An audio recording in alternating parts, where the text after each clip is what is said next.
tell us, mate, how the hell does one get into comedy? Do you know what? By accident. Yeah. That is totally the way it happened with me. I did a job for about 5 years, which I just did it. Just earned lots of money. Just did it. Woke up every day and just did this sales job. Earned lots of money, and then one day I kind of went, I don't want to do this anymore. So I just stopped, saved up enough money, and I gave myself sort of 6 months to think, what do I want to do next?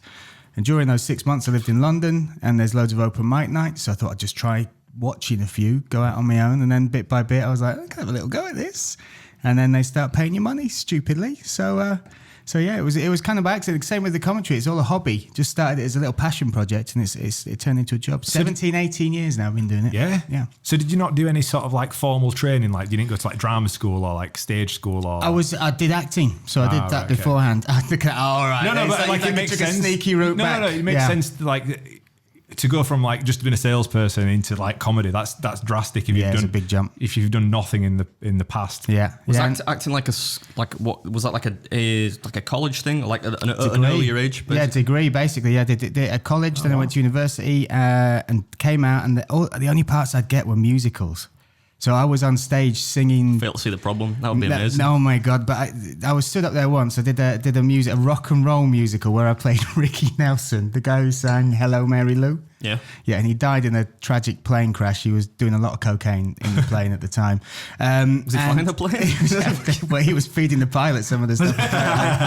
I was doing this thing, and it was in front of 3,500 people, and they were on their feet, they were going crazy. And I remember just being up there, and it's like a real moment where I kind of went, I'm not supposed to be here. Somebody else that would really like to do this should be here. So I finished that tour, and I never did it again. So whoa, I thought you were going to say like, you'd performed 3,500 people all cheering. No, I saw everyone having a great time. I saw everybody around me having the most amazing, and they wanted to be there. Like this was their dream. Yeah. On a big theatre, 3,500 people going crazy in the finale, and I was like, somebody else should be doing this. And that was kind of me. And so I stepped away and I stopped doing That's it. some ballsy move, that, isn't it? Yeah. Well, I guess if you don't know, you don't know, right? I moved straight back home, and Mum hated it. That was So how old are you at this point? I would have been about 25, 26 years old. So yeah. So and then did the maybe even a bit younger. Just in fact, straight out of drama school. So 23, 24. Yeah, and then it was a case, did the sales job, and it just gave me money. Yeah. It was great, just did it. And then all of a sudden I was like, I don't want to wake up in a travel lodge not knowing which city I'm in or selling training anymore. So took the leap, moved back to London, loved it, had an amazing time. And then 6 months after that, I'd started doing the comedy, so yeah. Not that we have anything against travel lodges, just to be honest. They were great. They're they're perfect for what they are. But I lost my virginity in a travel lodge, so I've got kind of a soft spot for them. Oh yeah, do you have to pay by the hour then at that point? Because you'd have had a quick deal. No, I mean, I don't know. I paid for a night. I don't think you could do it hourly. I wouldn't be there long. If I could have paid by the minute, I'd have been great. You know, in and out. That's what I'm saying, man. So tell us about you losing your virginity. Like this has took a turn. No. This ain't my podcast. We'll save it for a different time. How do we move from that? How do we move back to me? Make a note of that. Bryan, so tell us about when you lost your virginity. I was in a travel lodge with a hairy man. What's the mention that? I remember carrying him home on my back. So comedy, what about comedy? Yeah. Living in London. So just got into it, and it was because all my other mates obviously still had jobs and stuff, so they were doing that, and I'd go out and I just fell in love with it. It's one of the craziest things, and it's everyone says it must be scary getting up there in front of strangers each time, but the strangers are fine for me. That's great. It's when people you know are in the crowd. That's when I could be in front of 1,000 people, and if I know one person. Yeah. And that's the bit that I think about. There's a great picture. Damien Clark is a comedian. Does a whole picture where there's the whole audience laughing, and then he blacks out all the laughing people, and there's one person at the back not laughing, and that's the guy the comedian sees. That's the only. That's one like your YouTube section, isn't it? Your comment section. Well, I heard it's a tangent. It's not really that interesting, but I heard a lot of musicians, that started back in the day, like session musicians, would hate to play gigs because all the musicians would hang out at the same places, so they'd be all right if there were no other musicians that they knew. Yes. But if they saw another session musician they'd recorded an album with or like done a gig with, they'd be like fucking, shitting themselves. So I guess it's kind of the same for comedians. I kind of get that. Yeah, similar. How do you start sort of like building a set then? So like, is it observational comedy? Like, do you go and watch people and see how they play it, and then you start figuring out what you can talk about? Again, it's one of those things where you got to put in the work, right? You got to find out, and you got to find out who you are on stage. What makes you laugh and how you can be the most natural form of you or the most extreme form of you. And it's so personal. It's such and that's why everyone is subjective. That's why everyone's got different types of comedians that they like or that they're drawn towards. Or you go up to Edinburgh, which is happening at the minute, and there's thousands of comics, hundreds of shows, all different types of comedy, all different types of people, and that's the journey. And it's some people get it really early. Some people will click and they'll find out who they are and what they want to be and the type of stuff they want to talk about. Others like me, I struggled. I tried to be like a Billy Connolly to start with. I tried to be cheeky, and that was the comic that I used to watch when I was a kid. That's what I kind of liked, those stories, and it didn't quite fit me. Then I tried to be serious and try and make points like Bill Hicks, and I was like, that's not coming out of my mouth. And then you kind of fall into it. And for me, it was a long time for me to kind of find who I was. And a lot of my stuff is loose. It's like I can talk to the audience. I do a show, and by the end of it, I can write a song about some of the people in the crowd, and I'll play it, and it blows their mind because they've got no idea how you do it. Sometimes I don't know what I'm going to say next, but you play it, and it all kind of fits, and you have this magical moment. And the great thing about comedy, especially whether you're doing a small club or you're doing a stage or a world tour or whatever, an arena, it only happens that night. Yeah. It only happens. Even the DVDs you see in the specials, they're cut up over 2 or 3 shows. It's not the same. So it just disappears into the ether. So you'll be driving home after a crazy night in wherever, Rotherham, Newcastle, Doncaster, all the good spots. Nobody's had a crazy night in Rotherham, surely, apart from Chuckle Brothers, maybe. And then you get in your car. It's mad because it's just finished, and it's a weird thing because it's a rock and roll life. You kind of think you walk on stage, it goes crazy, but then you got like a 3-hour drive home on your own. I absolutely love it, and it's one of those things that you do, and it's addictive. It's got to be one of the bravest forms of art to be able to do that. Because obviously, if you go on stage with a band, you've got songs or whatever that people would recognize and know, and they can get behind you. You're going on there, and it's you and a microphone, and you're saying a prayer. Like you just chuck it. But that's the beauty of it, because on comedy nights that you can have comics that are there that have sold out arenas, that have got the big names, and they could be on with a brand new comic. But on that night, anyone could be the best on the night. It depends what mood the audience in. It can depend what has happened in that day. Yeah. It can depend on how it starts, or the first couple of words you say. It can depend on how you look sometimes as well. There's some people that go on stage who might be a bit like posher, and when they're up north or something, I know that they take a pint on with them, even though they wouldn't usually drink on stage, just so that they go, right, I'm having a pint, I'm drinking with you, so it kind of changes it. So there's tricks and all that sort of stuff, but the beauty and beast of comedy is that it's brutal. It is absolute. You are like, sometimes you're riding this wave, you're in complete control, and other times you are fighting fires left, right, and centre. What's that like then? Like, what's it like on stage when it all goes wrong? Horrible. It is like time slows down. It's exactly like you could imagine. You're looking at the clock, and the worst ones are corporates. Like, it comes around to Christmas, and it's a Christmas party that's been booked by one guy who thought this would be a good idea in a room that's not right for comedy whatsoever, with people that could not give 2 shits about who's on stage or what you got to say. They just want to drink the free drink. They want to eat the free food. They don't want to spend their evening with the people they spend the days working with, and then they just want to piss off into the night and disappear off. So you literally get up there, you say a prayer, and then you watch the clock. You just got to wait till it goes to your allotted contracted time, and then you go, God, good night. And it's horrific to be considered that small of a being, that people really do not give a shit about you. That must be. I mean, it's interesting that you go to that as like a story for like the kind of worst, maybe not worst case now, but that's what you kind of feel. Because I would have thought like the worst.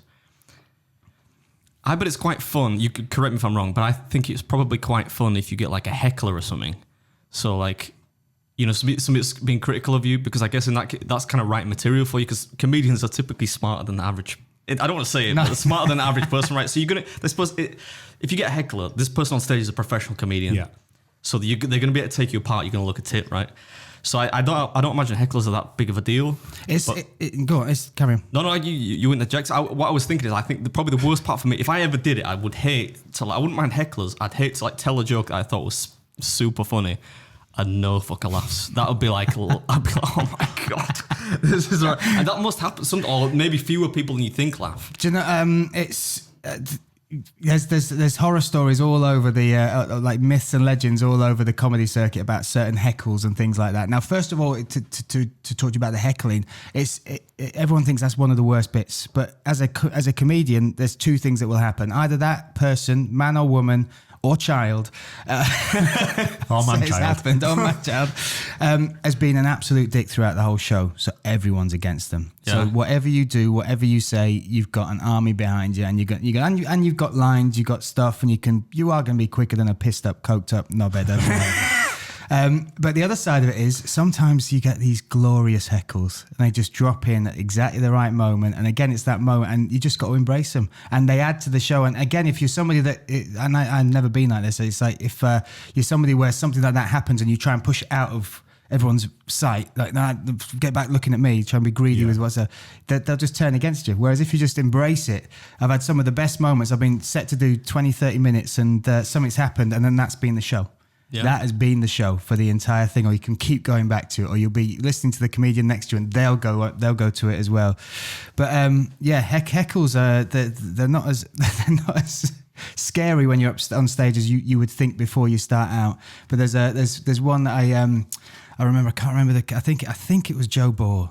He was on stage, and if I've given that the wrong credit, I apologise. But he was doing a gig, and again, in England, comedy is everywhere. So it could be a back room of a pub, it could be a conference hall in a hotel, it could be literally a tent out the back somewhere. And they were doing one first night in this new pub that got new managers, and they decided to interject the midweek, so like a Wednesday night with a comedy night. So they all go on, and it's hard when the room's wrong, and it's so easy to get comedy right, but it's so easy to get it wrong. You need a good microphone, good lighting, and the audience just in the right place. If there's pillars and posts and people serving food over you, or the microphone, I remember this guy proudly said to me, he said, first night, he gave me the mic, he went, car boot sale at £1.29. And all the comments like, we're all going to die here tonight. But this was a new night in somewhere in the Southwest, and they'd put this on. And I believe it was Joe on, and he's a good comic. And it was struggling. He was struggling, and there's that silence, and you've still got 15 minutes to go. Nothing, no laughter, no warmth, no sort of, this is going to be a great evening. And then at the back, just a guy leant against the bar. You could audibly hear him just breathe and speak over to the barman going, used to be a pool table over there. Like the pure romance in his voice, that the stage was now held by some guy he didn't want to listen to, and he could have been putting his quid on the table waiting for a next winner takes all. I feel like that I'd have to laugh. You've been to a wedding and like the best man or the bride's dad's doing a speech and it's just super wank. Yeah. Like I'm always the guy that pity laughs there. Like I remember like I went to one of my friends' weddings, right, and a dad was the father of the bride was doing a speech, right. And I don't want to do the voice. He was South African, right? But he did the "What a Great Wedding, Even the Cake's in Tears" gag, which must be like the first. If you Google jokes to tell at a wedding, that must be the first one. And I thought he audibly paused as well. It wasn't like a circumstance. He just kind of went on. He was waiting for the laugh, and I was like, that's a good one. That. Thinking like, get out of the way, because I just didn't want him to feel so bad. I'm thinking it must be hard to get up there, because I know people that they say that. Because it's a type of public speaking, isn't it, right? Yeah. Comedy, that people are more afraid of public speaking than actual death. Like people would rather die almost than publicly speak. Seriously, yeah. Wow. So, I'd have to laugh. I'm same as you though at weddings and whatnot. But I'll laugh like I do now, and it'll echo through the room. And I've got Danielle hitting me. She's like, shut up. I'm like, I can't, especially like if it's an inappropriate joke. I'm like, and everybody's like, oh fuck. But yeah, can you recall of any like absolute tram smash shows that you've done where it just didn't go right? Like, is there any that stand out in your career that it's the worst? You want to crawl inside, run off, cut it short. Oh my God. Do you know what? And for doing it 18 years now, I've got so many. Right. Okay. And that's the truth. And it's like comics that tell you, I don't die, or that's the phrase some use, I'm bulletproof. Right. It's ridiculous. Absolutely ridiculous. But there's so many, I can picture actual faces. I remember the people just staring. I can see the front row of some of the gigs. Just horrific ones. There was one I did, and again, it's when it's attached to something else. So there was the Four Nations, the rugby going on, and they decided to put a comedy night on In the Rugby Club after the Four Nations. Now you've got the most horrific sort of pissed audience already. They're already the funniest guys. It's rugby players. They're the funniest guys in their change room. So you're stepping on there trying to be funny as well, and you're just not going to beat that. You've got no chance. So again, it's going through. I did one in Bahrain where this was weird, especially because it was to the army, different force of the army, and the American army out there, they've got a curfew. So they have to be out by 10 o'clock. So basically, it's not a curfew; it's a finish line for the amount that they can drink up there. And in the end, we had three comics on tour going around those sort of regions, so Dubai, Bahrain. And we got up there and it was impossible, absolutely impossible. So in the end, and you might have been proud of me, I ended up just challenging them to drinking contests at the end. And I said, right, I've 4 years off the wagon, but let's do it this tonight, let's go. And then it just became like a conveyor belt of different shots that they were bringing to me. But I stayed up there, I did every drink that and by the end, even though they hated me to start with, by the end, they went absolutely mental when I did. And the bell rang for 10 o'clock and the room emptied like that because they all have to be back on base in their dorms by 10:30. So I had this mad thing of going to battle with all these soldiers, necking these drinks like head to head, drinking these things, and then all of a sudden they'd just disappeared. And I was like, what the fuck is this? And then I died in my hotel room.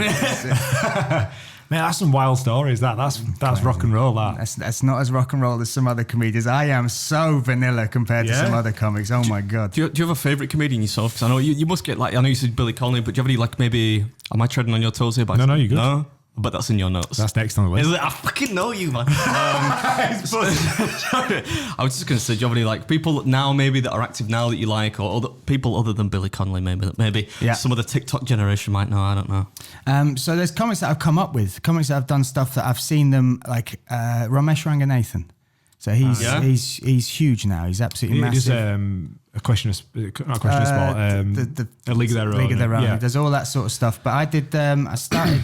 Well, I think he started just after me, which is annoying because he's rich now. But I remember he used to be driving around in this really clapped out Iego, going all the way around, and he used to be support for Sean Walsh, and he'd do all these little gigs. I did an Edinburgh run with him, so we did a show like a mixed bill, me, Ramesh, a couple of other people, and after that Edinburgh, he went absolute stratospheric. But when you see the work he puts in, when you see exactly how much effort, and this is the same. This is when I know I'll always be like a good comic. I know that I can go up there and I can have fun and I'll be good. But there's a difference, and it's like the work he puts in, the detail that he'll pull out of a joke, and it'll be a look or a pause or something like that. And that for me, it makes me happy. I'm someone that celebrates other people's. It's a very bitter place, this circuit as well, because everybody's thinking, why did they get that opportunity? Or that's because they're with that agent. But for me, seeing him coming from a school teacher, dropping that job and sacrificing it, and his missus saying, yeah, this is what you're supposed to do, to now being on big TV shows, selling out arena tours. And then when you see the work he puts into his material, you're like, that's why it is, that's the sort of comic that I like to watch, Rise.